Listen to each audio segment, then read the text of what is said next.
салом бинандагони арҷманд, ман Хиромон Бақозода нашри барномаи ахбори озодиро аз рӯзи 14 сентябр тақдими шумо мекунам. таваҷҷӯҳ кунед ба сархати мавзӯъҳо. марзи Тоҷикистону Қирғизистон дубора ноором шуд. дар тирпаронии имрӯза як сарҳадбони тоҷик куштаву то 5 нафар захмӣ шуданд. ҳарду ҷониб ҳамдигарро гунаҳгор мекунанд. ҳизби наҳзати исломии Тоҷикистон қарори мамнӯъ ва террористӣ эълон шуданаш дар Русияро маҳкум кард ва гуфт ин қарор мавриди сӯистифодаи мақомоти Тоҷикистон хоҳад шуд. меҳмони нохондаи зодрӯзи тифли тоҷик дар Амрико Хирсисиё ҳама шириниҳои рӯзи мизи ҷашниро нӯшиҷон кард. То хурдам як калаи судагӣ, калаи хирс, айтарша хес гурехт.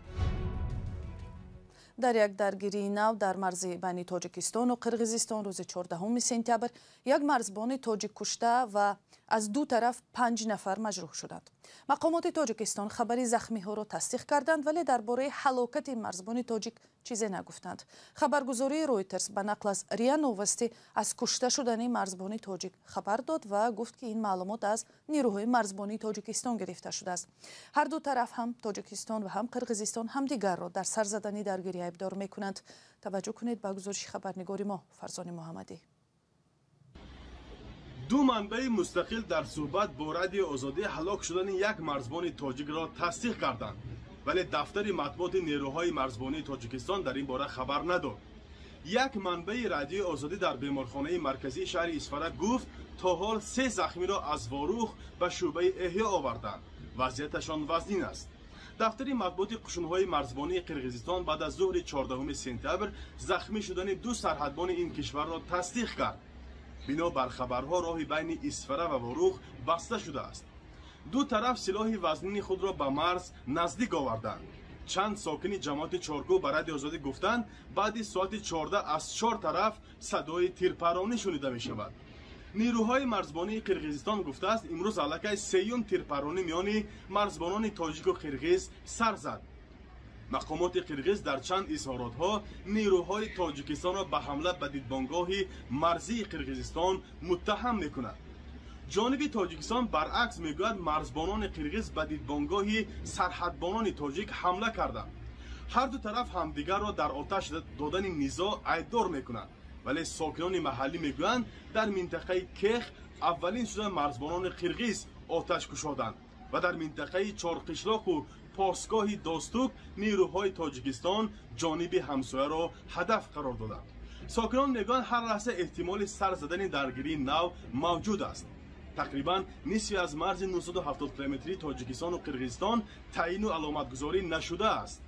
пурра муайян нашудани хатти марз боиси сар задани ҷанҷол байни ҳамсоя кишварҳо мешавад. Фарзон Муҳаммадӣ, Мулло Раҷаб Юсуфӣ, Радиои Озодӣ, шаҳри Хуҷанд. ва бинандагони арҷманд, ҳамкорони мо таҳаввулоти ахири Қирғизистонро пайгирӣ доранд ва ҳар рӯйдоди ахирро аз вебсайти Радиои Озодӣ дунбол кунед. барномаро идома медиҳем. додгоҳи олии Русия ҳизби наҳзати исломии Тоҷикистонро бо як қарори имрӯзааш созмони террористӣ эълон ва фаъолияти онро дар қаламраваш манъ кард. мурофиа пушти дарҳои баста баргузор шудааст. Муҳиддин Кабири раиси ҳизби дар Тоҷикистон мамнӯъ ин қарорро маҳкум кард ва аз тарафдорони ҳизб дар Русия хост ки қаламрави ин кишварро тарк кунанд. моҳи июни имсол Игорь Краснов, додистони кулли Русия, зимни сафараш ба Тоҷикистон гуфт ки онҳо ба додгоҳи олӣ муроҷиат ва дархост карданд ки ҳизби наҳзати исломиро мамнӯъ ва террористӣ эълон кунанд. ҳизби наҳзати исломӣ то соли 2015 дар Тоҷикистон як ҳизби умдаи мухолифи давлат ба шумор мерафт, вале баъди як ошӯби нофарҷом ба раҳбарии муовини вазири дифоъ Абдуҳалим Назарзода додгоҳи олии Тоҷикистон онро як созмони террористӣ номид ва фаъолияташро қатъ кард. мақомот мегуфтанд ки ҳизби наҳзат дар ошӯб даст дошт, вале раҳбарони ҳизб мегӯянд ки ин як иддаои беасос аст ва ҳадафи мақомот аз саҳнаи сиёсӣ рондани як рақиби бонуфуз буд. бинандагони гиромӣ, ҳоло ба як огаҳии муҳим таваҷҷӯҳ кунед. бинандаи гиромӣ, соати пахши барномаҳои телевизионии Радиои Озодӣ аз рӯзи 1 октябр тағйир меёбад. аз он рӯз ба баъд пахши мустақими барномаи ахбори озодӣ соати 19 ва ё 7 шом ба вақти душанбе ва соати 17 ба вақти Москав оғоз меёбад. лутфан ёддошт кунед ва ба дӯстонатон ҳам бирасонеду бо Радиои Озодӣ бимонед. با یک قرار شهرداری دوشنبه از روز 7 اکتبر مراسم دعوت به خدمت در ارتش شروع می شود. جوانانی از 18 تا 27 ساله را که سبب برای تأخیر در انجام خدمت حتمی حربی ندارند به صف نیروهای مسلح از جمله نیروهای مرزبانی، وزارت امور داخلی و گارد ملی جلب می کند. دعوت تا ماه دکبر ادامه می کند و مقامات باید تا روز 5 دکبر گزارش بدهند که چند جوان را به صف ارتش جلب کردند. خدمت در ارتش تاجیکستان همه ساله با سر و صدا درباره سرپیچی جوانان و جلب مجبوری یا به اصطلاح روسی ابلاوا آلوده می شود. روز 14 سپتامبر رهبر چین سی جین پینگ قرار است به قزاقستان سفر کند و این نخستین سفر خارجیش بعد پاندمی کرونا ویروس می شود. این سفر در حالی است که انتقادهای جامعه جهانی از پایمالشوی حقوق مسلمانان در شینجان تا رفت بلندتر صدا می دهند. سازمانهای حامی حقوق حکومت چین را به بازداشت خودسرانه 1 تا 2 میلیون نفر از اویغورهای مسلمان متهم کرده این عمل آن را جنایت بر ضد بشریت خواندند. یک زن اویغور که در یکی از چنین اردوگاه‌ها بوده است به خبرنگار صدای آمریکا نقل کرد که چه روزهای سیاهی را آنجا از سر گذرانیده است. مومن احمدی گزارش می‌دهد. گلبهار حیتواجی تقریباً 3 سال در اردوگاهی به گفته چین باز تربیه بوده است. مرا به تخت خوابم زنجیر بند کرده بودند. 10 روز غذای حاجت کرده نتوانستم. وقتی باری اول گفتم مثل سگ به من چسبیدند و پیش چشم همه این کار را کردم. آن روز گریستم. گلبهار حیتواجی خاطره های تلخش را نوشته است که به چند زبان ترجمه شدند. زاده شینجان است و در آنجا اختصاص مهندس را داشت. سال 2006 با دخترش به فرانسه آمد. آخر ماه نوامبر سال 2016 از جای کارم در شینجان زنگ تلفنی شد. گفتند که برای اجرای مقررات روند بازنشستگی برگردم. هیچ شبهه نکردم چون در فرانسه یگان کار نادرست بر ضد چین نکرده بودم. میگوید زنگ تلفنی یک دام بود و مقامات چین خانواده‌اش را به تروریسم متهم کردند. هر وقت برای بازپرسی می رفتیم به سرم خلطه سیاه می کشیدند. در پایهایم همیشه زبلانه می زدند. بعد 4 ماه بازداشت به حیتواجی گفتند که به مکتب انتقال می یابد. هر روز جمعه امتحان بود. به ما می گفتند باید همش را سپاریم وگرنه ابدا همانجا می مانیم. چین از طریق خبرگزاری دولتی سینخوا مکتب‌ها را مرکزهای تعلیمی و تربیتی می‌نامد و همه آنها اکتبر سال 2019 ختم کردند. چین قطعاً دروغ می‌گوید چون که آنها اردوگاه‌های نو باز می‌کنند. پژوهشگران و سازمان‌های حامی حقوق چین را به بازداشت از 1 تا 2 میلیون اویغور و دیگر اقلیت‌های مسلمان در شینجان متهم می‌کنند. سال 2020 پژوهشگاه مطالعات استراتژی استرالیا گفت که 380 اردوگاه را در شینجان معلوم کرده است. ماه اوگوست چین گفت این همه دروغ است. آنها از حقوق انسان به عنوان بهانه برای خللدار کردن رشد و ثبات شینجان و انکشاف و احیای چین استفاده می کنند. گلبهار حیتواجی میگوید که با مدد خانواده و حکومت فرانسه آزاد شد و اوگوست سال 2019 به پاریژ برگشت. مردم چین در باره اردوگاه‌ها صدا بلند کرده نمی‌توانند. اگر کنند به اردوگاه برمیگردند.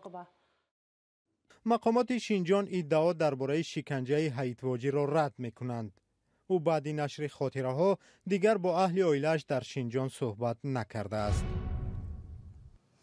در ناحیه دنقره ساکنان دهه‌ای که دوام سالیان زیاد از آب و برق محروم بودند نفسی راست کشیدند. 5 سال پیش رادیوی آزادی از دهه اتحاد گزارش داده بود که ساکنانش در یک حال زار قرار داشتند. نه آب روان نوشابه داشتند و نه برق بمینت. بعد این گزارش به قول ساکنان مقامات از پی اصلاح وضع شده مشکلات را حل کردند. همکارم محمود جان رحمتزاده گزارش می‌دهد. در دهه اتحاد سابق جترگن ناحیه دنقره اولین روزهاست که ساکنان برق و آبی آشامیدنی دارند. هنوز یک هفته پیش آنها برق نداشتند و آب را برای نوشیدن از ناحیه 5 می آوردند. رادیوی آزادی 5 سال پیش از مشکلات این دهه یعنی نداشتن راه، برق و آب گزارش داده بود. ساکنان دهه اتحاد گفتند بعد گزارش آزادی مقامات دست به کار شدند. حل این مشکلات 5 سال وقت گرفت و اکنون رئیس ناحیه نتیجه کار را میسنجد. اینا چگانان بودن، دست خطی میکشیدن، آب برآورد، اینا هم مالها هم خلق استفاده برداشتن. قوای برق به دهه اتحاد با خرج 2.3 میلیون سومانی از 17 کیلومتر دوری با نصب 247 ستون بتونی آورده شده است. آبی و شامیدنی برای مردم ده با مبلغ 250,000 سومانی از چقری 60 متر برآورده شد. مقامات دنغره میگویند که حالا آنها تلاش دارند راه دهه را نیز آباد کنند. دهه اتحاد در بین دو کو جایگیر بوده 72 سال پیش بنیاد یافته است. اکثر مردم آن در زمان شوروی به نگاهبین گوسفندان سوخاز و زراعتکاری مشغول بودند. بعد از فروپاشی شوروی فرمه‌های گوسفندان از بین رفته مردم به پرورش چارپای خود مشغولند. در اینجا 120 خانواده به سر میبرد. دهه از مرکز ناحیه دنغره زادگاه رئیس جمهوری تاجیکستان 100 کیلومتر مسافت دارد. در امریکا یک خرس وحشی مهمان ناخوانده جشن زادروز کوروش 2 ساله پسر یک عائله تاجیکستانی ساکن ایالت کنکتیکوت شد و شیرینی و کلچه‌قندهای روی میز جشنی را نوش جان کرد. حادثه روز 4 سپتامبر روی داد. رئوف مجیدیان یک زاده شهر ترسونزاده تاجیکستان و ساکن امریکا یک متخصص ساحه خانه فروشی در بانک محلی است. او همراه با عائله و 2 فرزندش و تخمینا 30 مهمان دیگر 2 سالگی پسرشان را جشن می گرفت. در روی میز باغچه نزد حولگیش در شهر هارتفورد غربی ضیافت آراستند که کلچه‌قند و شیرینی های دیگری خمیری مثل کپ کیک بخشی مهمی دسترخوان بود. وقتی جشنگیری ناگهان خرسی سیاه وارد حولی شد و همه را ترساند. ما دیروز در یک تماس با عائله رئوف مجیدیان در امریکا از او، همسرش لاورا و کودکانشان لاله و کوروش خواستیم که حادثه فراموش ناشدنی زادروز کوروش را نقل کنند. ما زادروز کوروش دویم زادروز جشن گرفته شده بودیم در خیلی خونه. بعد یکی مهمانمون داد زد تا میخوریم میبینیم خرس سودگی اومده است بکشیده است. در دستش دخترچه‌ش قپیده سودگی بود. دخترچه‌ش گفته است چه خرس کی باور میکند به گپ. بعد میگه اومد بکشید تا خوردم یک کلای سودگی کلای خرس ای ترس خرس گریخت. بعد همه کسا داد زدن سر کردیم نجومیده جوش کلاش نبرداشت تو نمو مادرها همه کودکاشون برداشتن و درون دویدن نه گاراژ دویدن یکم برای که خواستیم استاد گذاریم همه مردای کلانسالا داد زدیم طرفی خرس طرفی کودکان بیاد گفته. و سوال دیگرم این بود که ترسشون بیشتر از چی بود و آیا این نوع خرس به انسانها حمله کرده است؟